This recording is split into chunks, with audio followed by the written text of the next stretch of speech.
Sadguru Nath Maharaj Ki Jai, and welcome to Jagadambe Reads the Holy Books of India, Mahabharata238. As you may remember, Brihanala was chasing after Uttara Kumara while everybody was watching. They were still watching. The attention of Drona was caught now. He said, "He's dressed like a woman, but he's a man. The boy's running away because he's scared, I can see that. The person who's following him seems to be trying to force him to come back and fight. He's dressed like a woman? But wait a minute.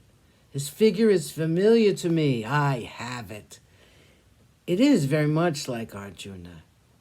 It's the same head and the same neck. I can recognize it even from here, from this distance.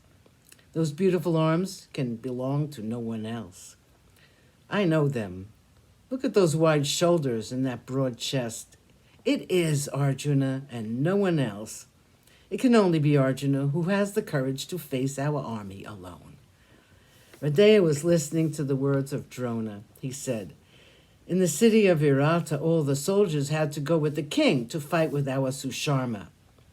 Only this son of the king had to be left behind. He was desperate. He must have caught hold of a eunuch and got him to drive the chariot to the battlefront. Admirable so far. They came up to the edge of the army.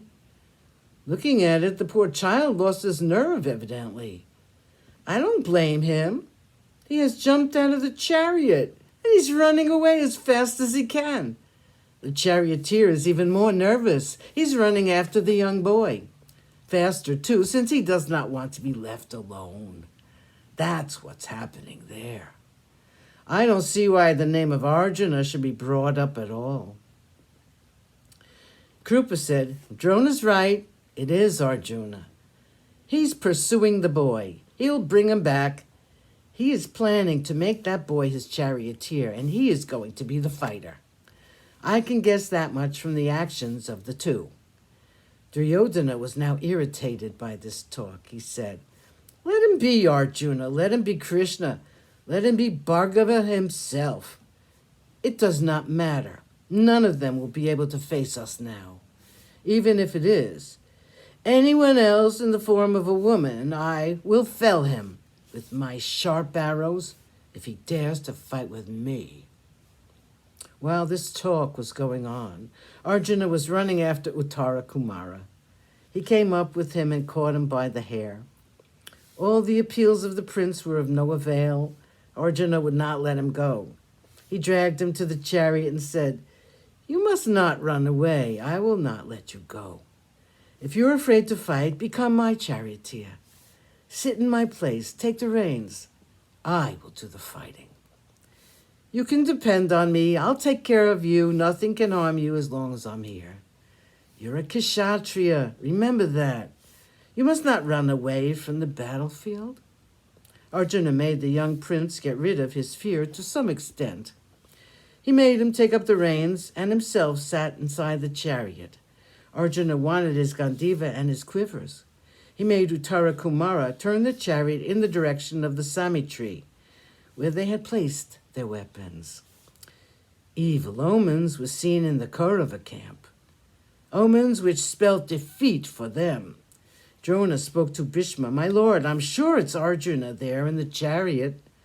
He spoke these words in code. He regretted his impulse declaration that it was Arjuna. He didn't want Arjuna to be recognized by the others. He didn't want the discovery to be premature. He therefore spoke to Bhishma in code. In the same code, Bhishma replied, "I see what you mean. I can assure you, you need not be worried. The time limit which we were talking about in the court the other day has been passed. You need not be nervous anymore. The Pandavas are safe." I knew it even then in the court when we were discussing it.